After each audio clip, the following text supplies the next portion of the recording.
Bismillahirrahmanirrahim.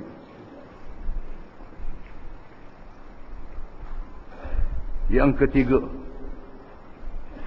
daripada sifat-sifat yang wajib bagi Rasul-Rasul alaihi wassalatu wassalam, tabligh. Yang dimaksudkan dengan tabligh itu ialah para Rasul alaihi wassalatu wassalam menyampaikan segala hukum Allah Subhanahu wa taala dan segala wahyu yang diterima dari Allah Subhanahu wa taala, di mana menyampaikan itu menjadi sifat yang istimewa kepada mereka.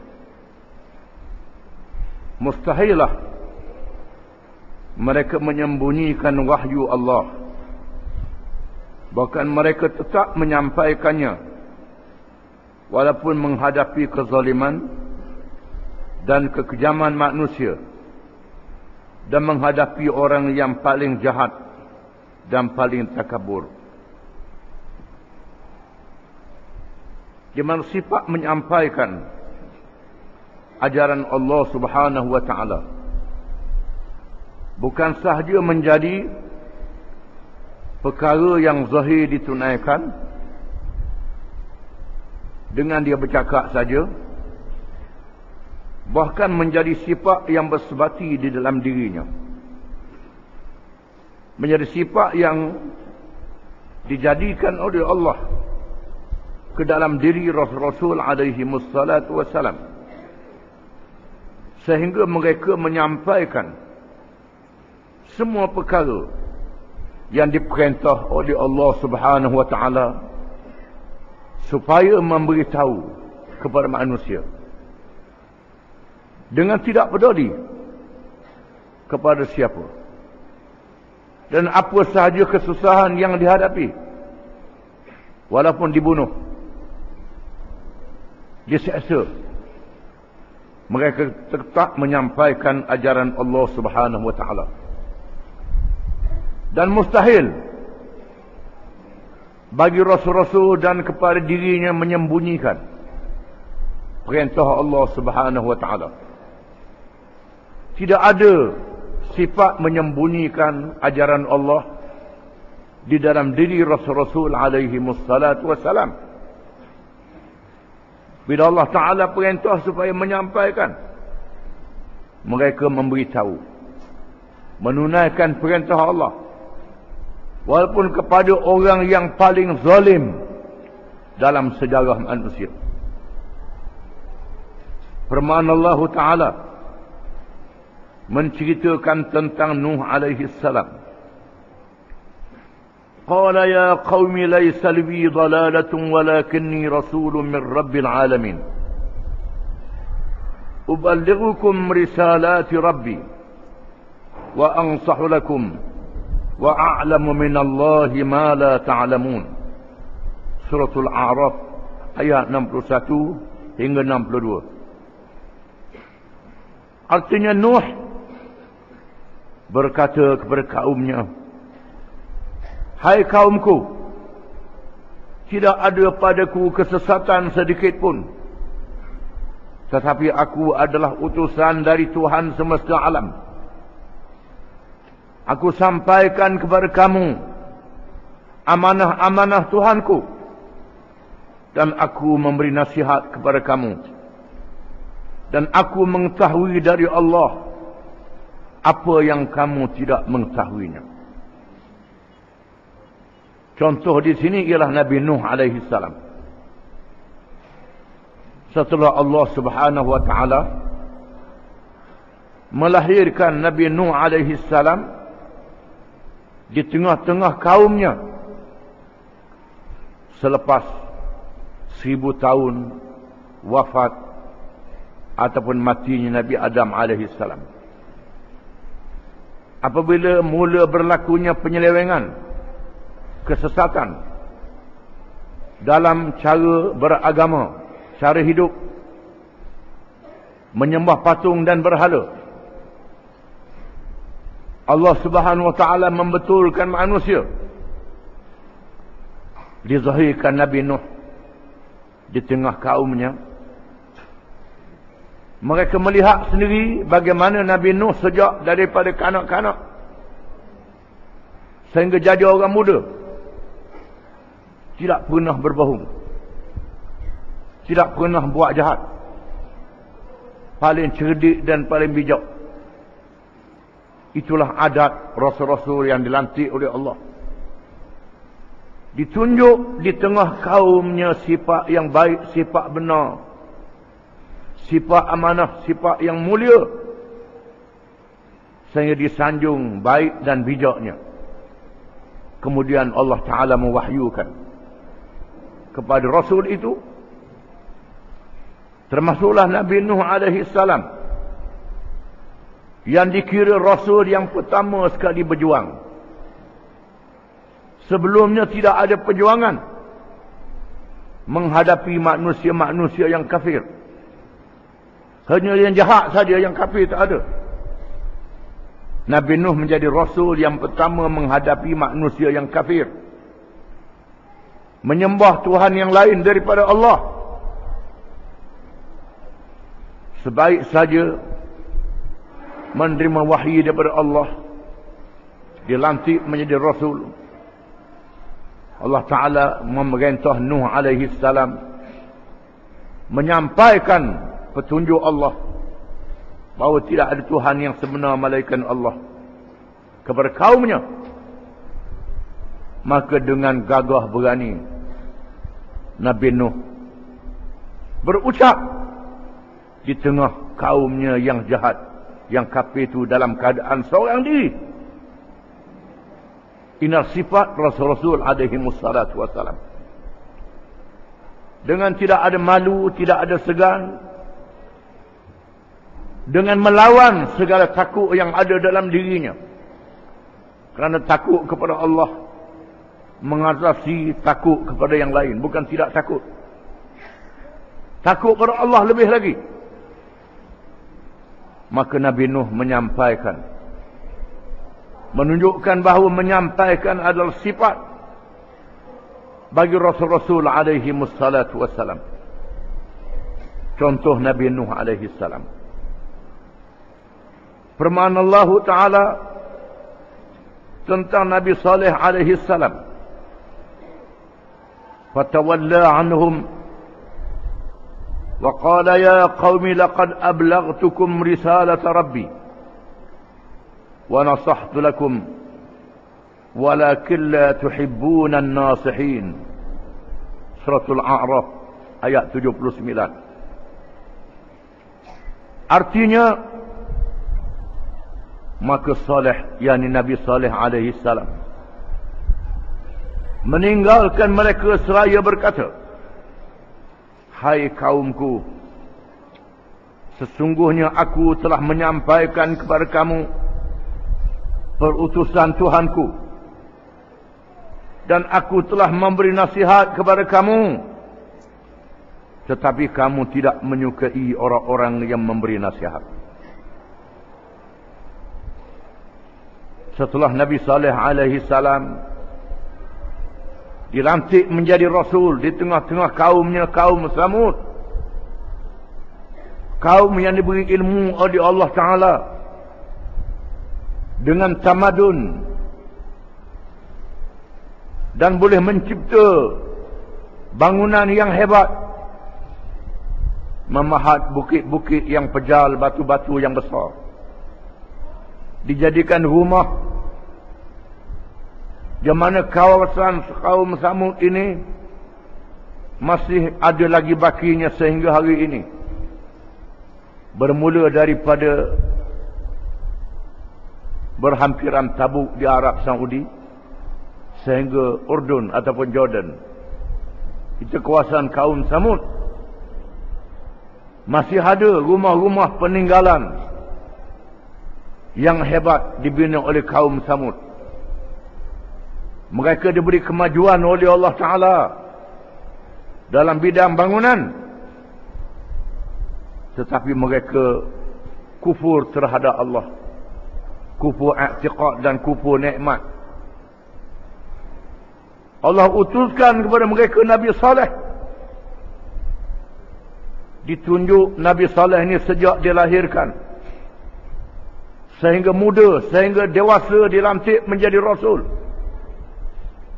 Seorang yang sangat baik akhlaknya, yang benar, yang tidak pernah bohong, yang amanah dalam kehidupannya mereka tengok sendiri. Setelah ditunjuk dalam masa 40 tahun, Allah wahyukan kepada Saleh menyampaikan ajaran Allah. Allah beri mukjizat.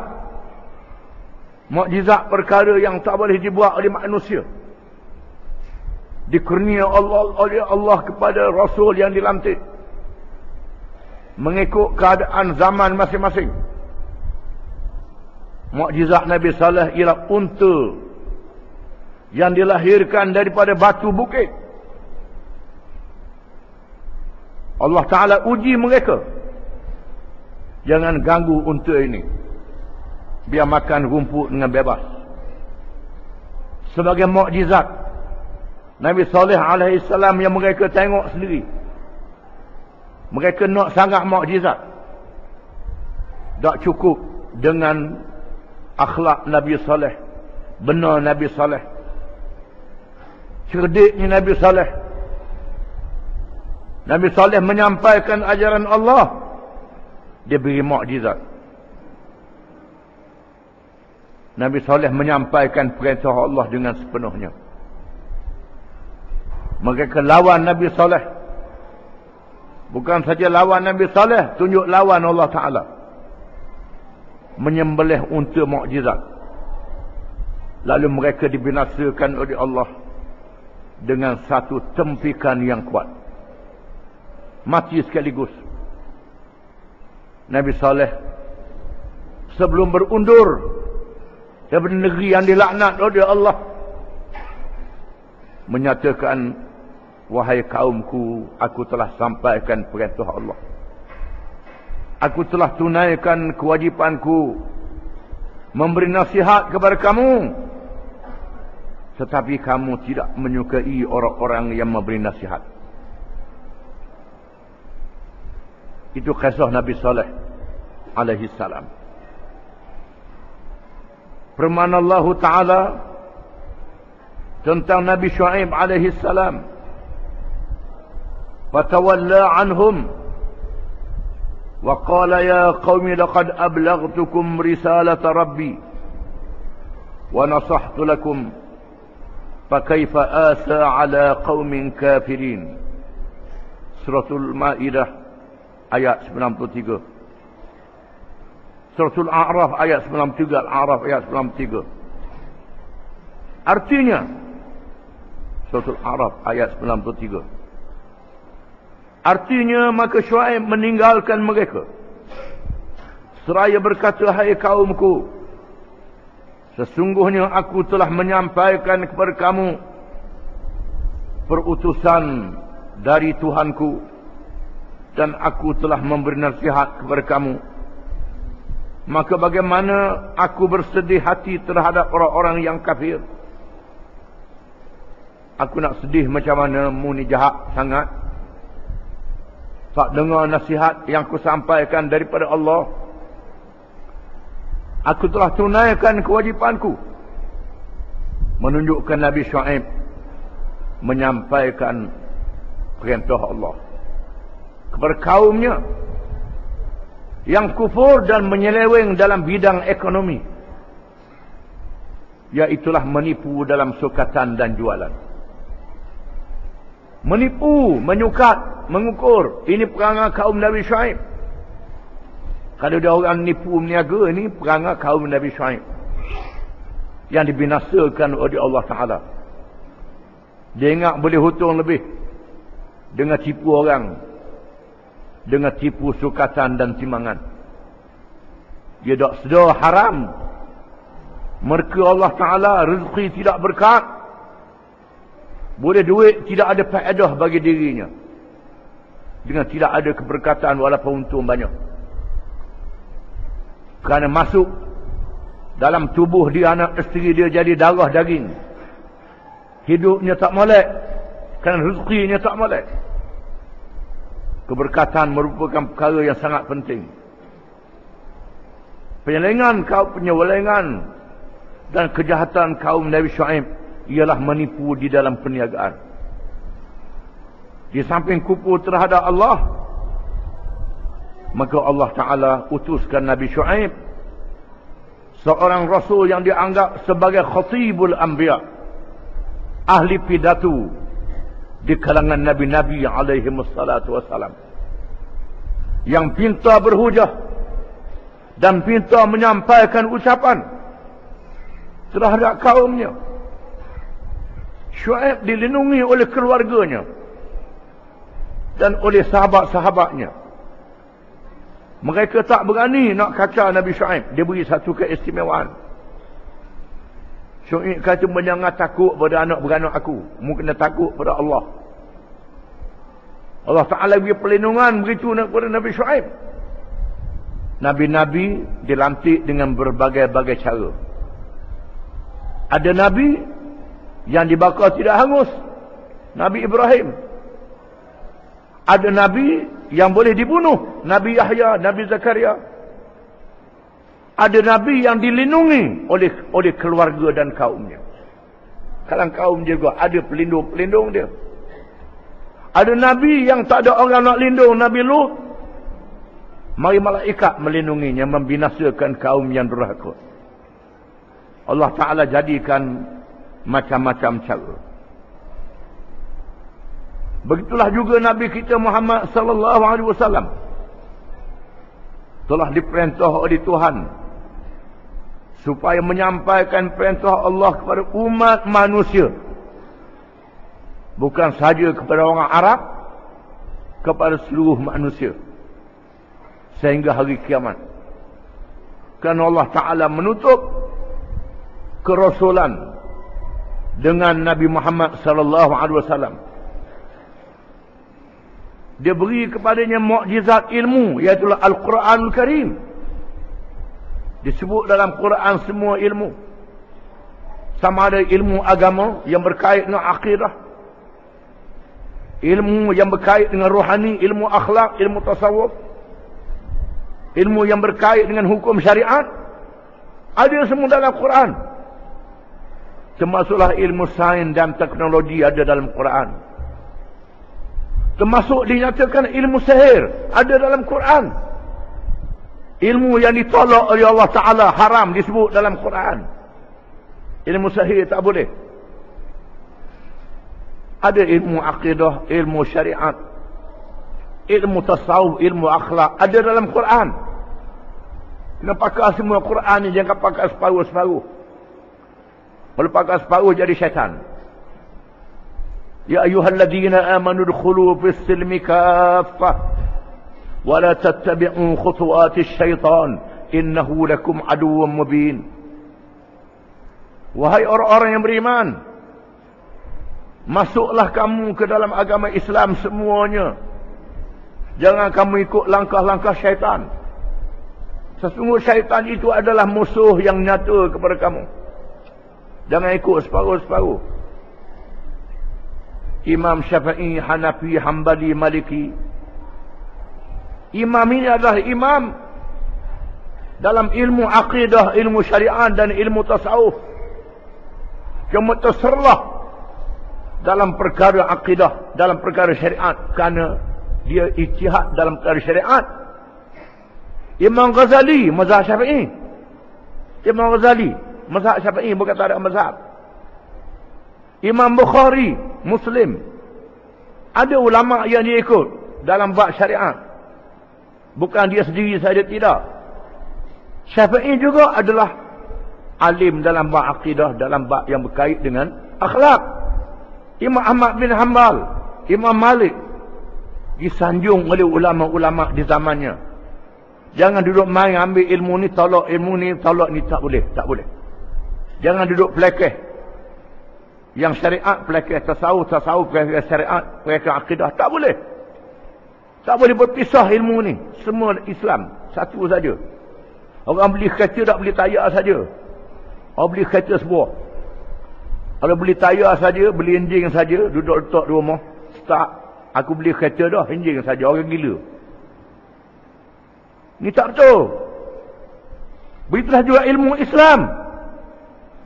Maka Nabi SAW menyampaikan semua ilmu, termasuk yang berkait dengan ilmu dunia. Ilmu yang berkait dengan peperangan, yang berkait dengan politik, yang berkait dengan ekonomi, pentadbiran, ada dalam Quran. Ada panduan dalam Quran. Quran adalah mukjizat ilmu yang diberi kepada Nabi akhir zaman, Muhammad sallallahu alaihi wasallam. Kerana tidak ada rasul lagi selepas ini.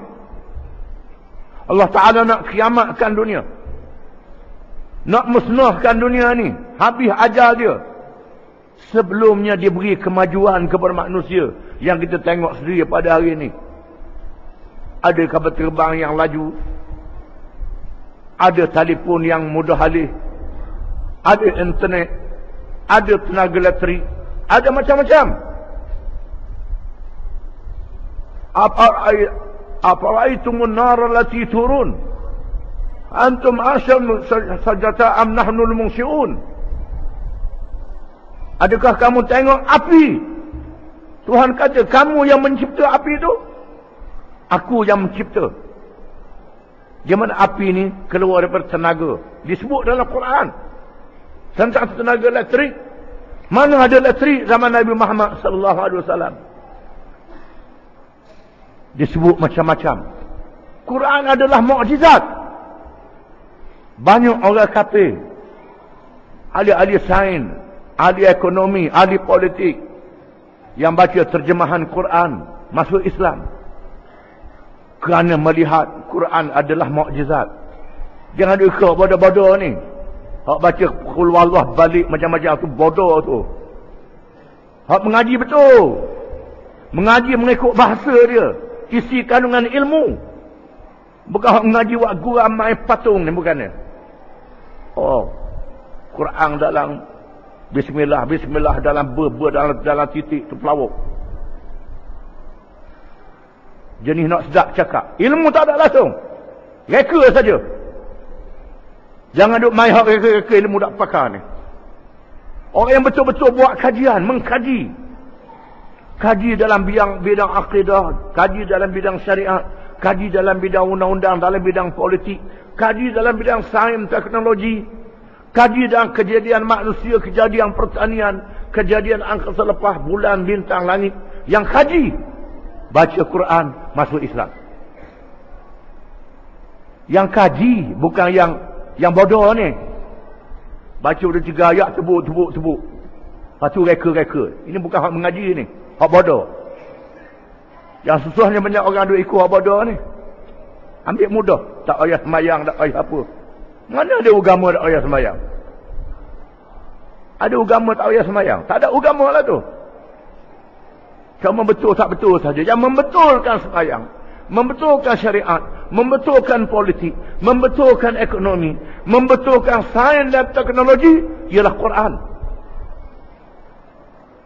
Maka Nabi Muhammad SAW menyampaikan Quran. Firman Allah Ta'ala, Ya ayyuhar rasul balligh ma unzila ilayka min rabbik wa illam taf'al fama ballaghta risalatah wallahu ya'simuka minan nas innallaha la yahdil qaumal kafirin. Suratul Maidah ayat 67. Hai Rasul, sampaikanlah apa yang diturunkan kepadamu dari Tuhanmu, dan jika kamu tidak melakukan apa yang diperintah itu, berarti kamu tidak menyampaikan amanatnya.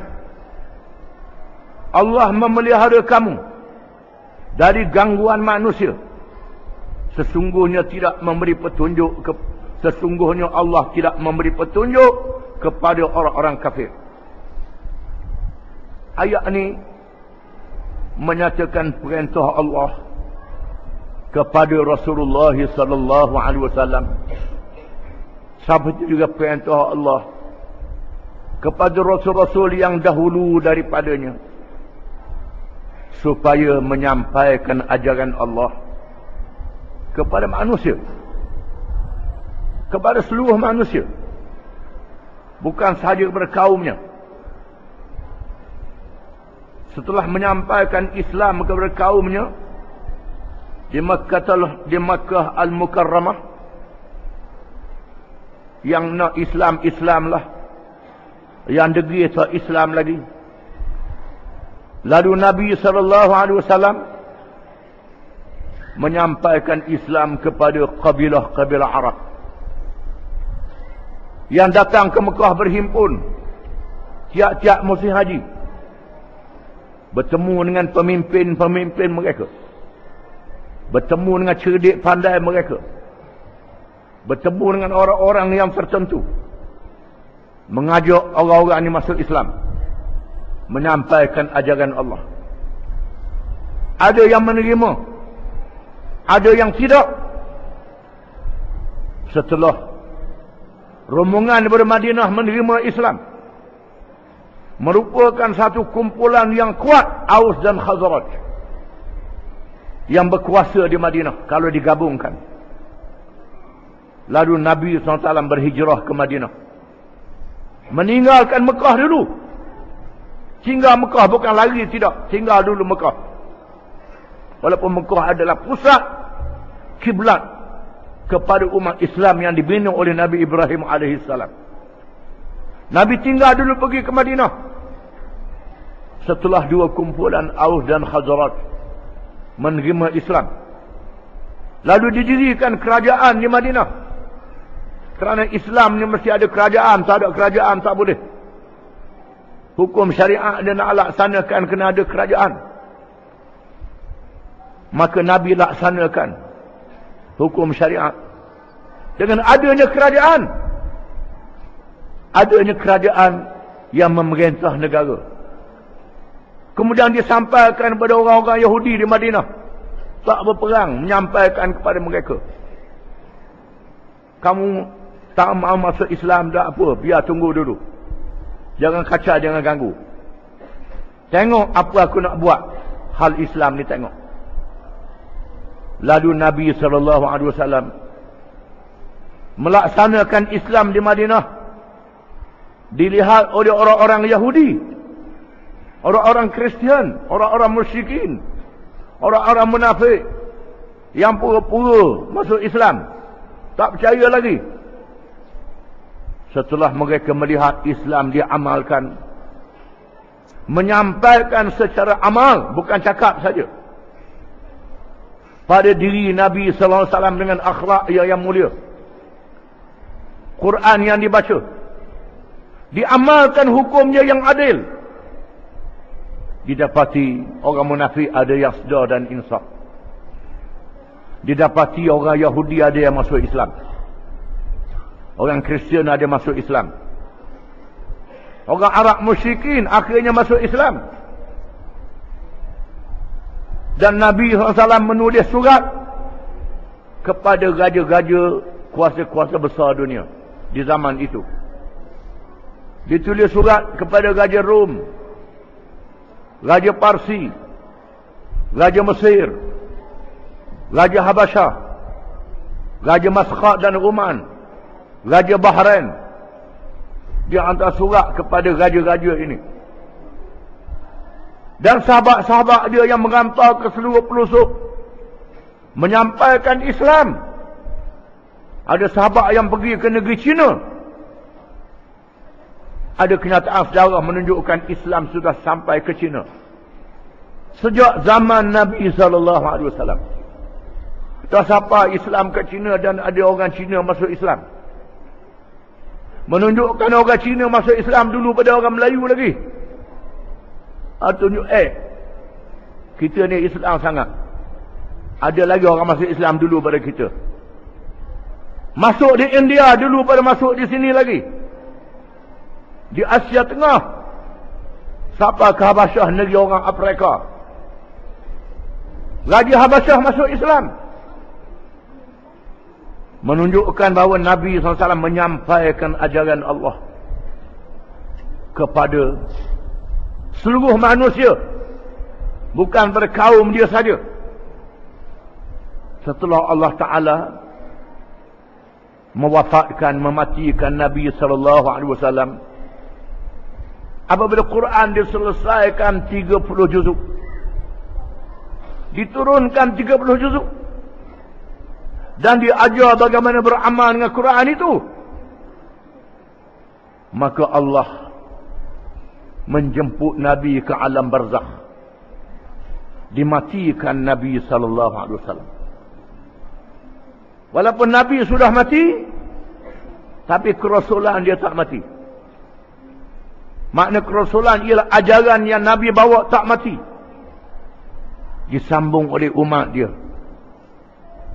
Umat dia yang diadakan oleh Allah di sepanjang zaman. Akan ada kumpulan yang menyampaikan ajaran Nabi sehingga hari kiamat. Menyampaikan, walaupun rasulnya tak ada, tetapi yang menyampaikan ajaran Nabi itu ada. Dan Allah Ta'ala jadikan Quran kitab mukjizat yang kebal, yang tak boleh diganggu oleh manusia. Dia pelihara oleh Allah. Inna nahnu nazzalna dzikra wa inna lahu lahafizun. Sesungguhnya kami yang telah menurunkan peringatan Quran ini, dan kamilah yang memeliharanya. Allah Ta'ala memelihara Quran, bukan saja memelihara yang bertulis, yang tak boleh diganggu oleh orang. Nak pindah-pindah tak boleh, nak ubah titik pun tak boleh, nak ubah baris mudah-mudah pun tak boleh. Bahkan dipelihara di dalam dada para ulama. Ulama-ulama menghafal Quran. Kalau Quran dibakar hangus semua, boleh tulis balik, kerana dipelihara dalam dada para ulama. Dipelihara ilmu-ilmu Quran. Kalau ada orang cuba nak seleweng ilmu Quran, tak boleh. Ilmu Quran dipelihara dengan hadis-hadis Nabi. Ada hadis-hadis Nabi yang menghuraikan Quran ini. Ada orang cuba nak buat hadis bohong, hadis pelawak, ulama-ulama menapis lagi. Ada hadis yang sahih, hadis hasan, hadis dhaif, hadis maudhu' yang reka. Ada hadis yang mutawatir, yang diriwayatkan secara ramai, tak boleh dipertikaikan. Begini Allah Ta'ala memelihara ilmu Islam sehingga hari kiamat. Dan Nabi berpesan, balighu anni walau ayah. Sampaikan daripada aku, kata Nabi, walaupun satu ayat. Kalau kamu tahu satu ayat, beritahu satu ayat. Sampaikan daripada aku. Ini perintah Nabi. Kalau orang tahu banyak ayat, kena beritahu banyak ayat. Jangan sembunyikan ayat-ayat Allah Ta'ala. Nanti dilaknat oleh Allah Ta'ala. Tak boleh.